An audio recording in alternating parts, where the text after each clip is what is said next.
Hello and welcome to today's episode of Learn English with Natalie.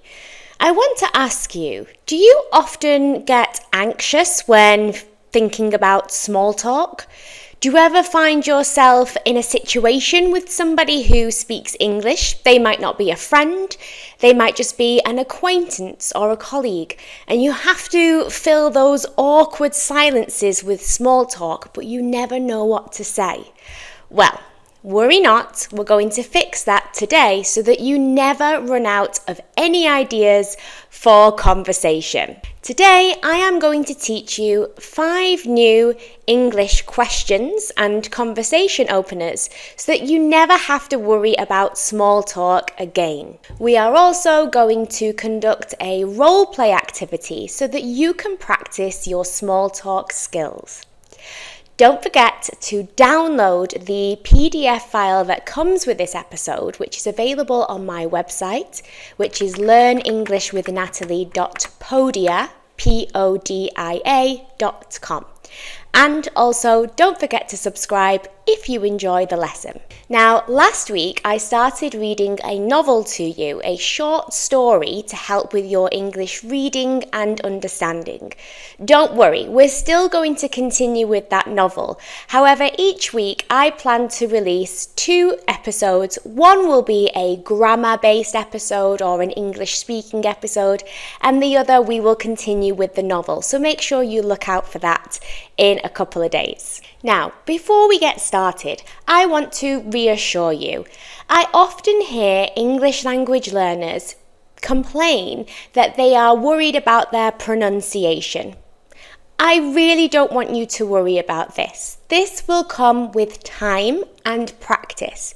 The chances are that if you are speaking to somebody who speaks English and you are speaking at a good level, despite your accent or pronunciation, they will be able to understand you perfectly well. So don't put too much pressure on yourself.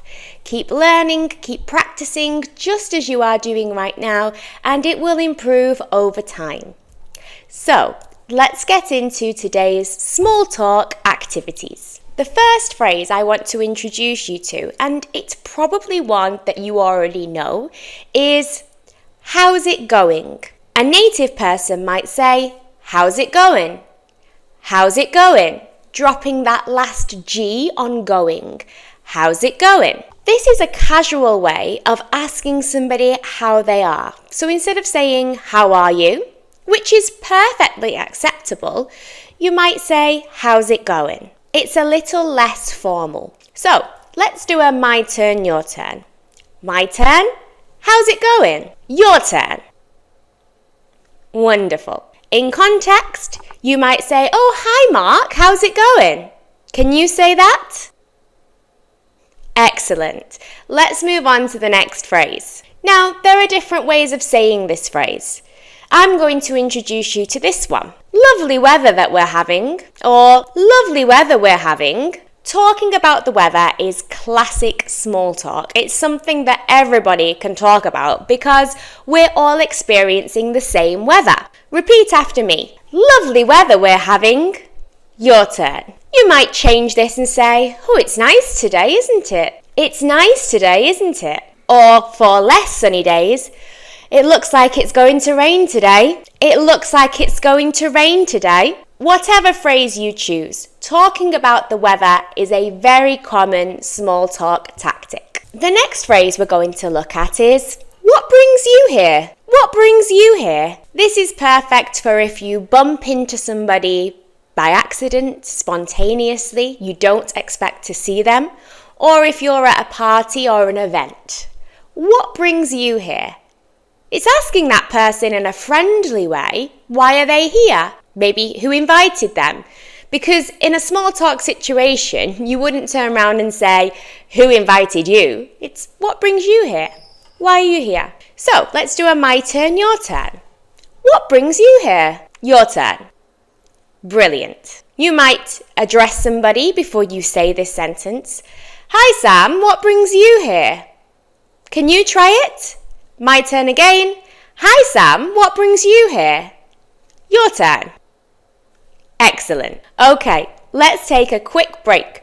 while you go and grab yourself a glass of water or a coffee, I want to talk about what's been going on in my book club recently. We recently had our first live stream where we discussed the new book that we have started reading, and what a great success it was. I genuinely love bringing people together from all over the globe to discuss books. I'm a reading fanatic. If this is something that sounds like your cup of tea, then why don't you join us? You can find all the information for my Patreon available in the show notes. And there's a 7-day free trial, so if it doesn't work out, you can cancel any time. We've just started reading a new book, so there's definitely a chance for you to catch up. Don't worry. And when you do so, you can join my Discord community of English language learners, where you can talk to myself and other learners just like you. Check out the information in the show notes. Now, let's get back to the lesson. The next phrase I'm going to teach you is slightly different for American English and British English. But if you forget which one to use in which context, don't worry, it will still make sense to the listener. So if you were using American English, you might say, "Did you catch the game last night?" Did you catch the game last night? Did you catch the game last night? This is great for starting a conversation about sporting events because many people enjoy watching sports. You are trying to establish a common ground and find a common interest with the person you're speaking to. In British English, you would usually say, "Did you watch the match last night?" Because in England, a lot of people like to watch football, and we would call that a football match. So we would say, "Did you watch the match last night?" Of course, in the UK, people like all different types of sports. So you could still use the "Did you catch the game last night?" because that could refer to a rugby match, for example. This isn't a very strict rule. People will still understand what you're asking. Okay, let's try this. My turn. Did you catch the game last night? Your turn. Excellent. Now, in response, a person might say, "Yes, it was a good game, wasn't it?" Yes, it was a good game, wasn't it? Or they might say, "No, I was busy. I didn't manage to watch it. Was it a good game?" And then you would continue the conversation. Make sure you only ask this if you actually watched the game or the match last night. My final small talk tip for today is about paying compliments. Everybody loves to receive a compliment, but you need to make sure it's really appropriate. So, here we go. "I love your bag. Where did you get it from?" Now you can replace the word bag with a different item. "I love your sunglasses. Where did you get them from?" Compliments are a great icebreaker, and you're automatically putting your conversation partner at ease. I would recommend that you compliment something that they are wearing or an accessory they have. We don't want to go into their physical features because that may be offensive to some people depending on who you're talking to and how it comes across. So play it safe with accessories or clothing. For example, "I love your jacket. Where did you get it from?" Let's do a my turn, your turn. "I love your jacket. Where did you get it from?" Your turn. Wonderful. Okay, let's get into our role play exercise. We're going to pretend that we're in a coffee shop and we just bumped into each other. Now, I'm going to reverse this a little bit. I've taught you some phrases to start conversations, but I want you to now practice how you would respond. Don't worry, I'm going to help you along the way. So, we're in the coffee shop and I say, "Hi, how's it going?" How would you respond? Excellent. You might say something like, "Great, thanks. How are you?" Always return the question. The next small talk starter I will say to you in this coffee shop conversation is, "Lovely weather we're having, isn't it? Lovely weather we're having, isn't it?" How would you respond to that? Brilliant. You might just say, "Yes, "It's gorgeous out there today." Or you might want to elaborate further and say, "Yes, it's really nice. I might go to the beach later." And use a sentence that is linked to that nice weather. Next in our coffee shop conversation, I'm going to say, "What brings you here? What brings you here?" Now remember, this means, what is the purpose of you being here? Why are you here? What brings you here?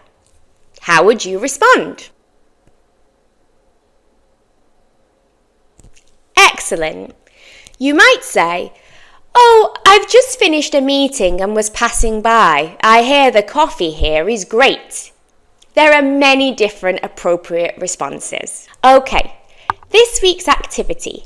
I want you to practice the role play activity that we just did several times so that your brain gets used to creating responses to those small talk questions. If you're feeling brave enough, you might go out there in the real world and practice those conversations yourself using those conversation starters. Don't forget, you can find me on TikTok and YouTube at Learn English with Natalie, and all the information for my social channels and any free resources you want to download are available on my website, which is learnenglishwithnatalie.podia.com. That's learnenglishwithnatalie.podia, Podia.com. Thank you so much for joining me today. I hope you had a wonderful lesson, and I'll see you next time. Bye!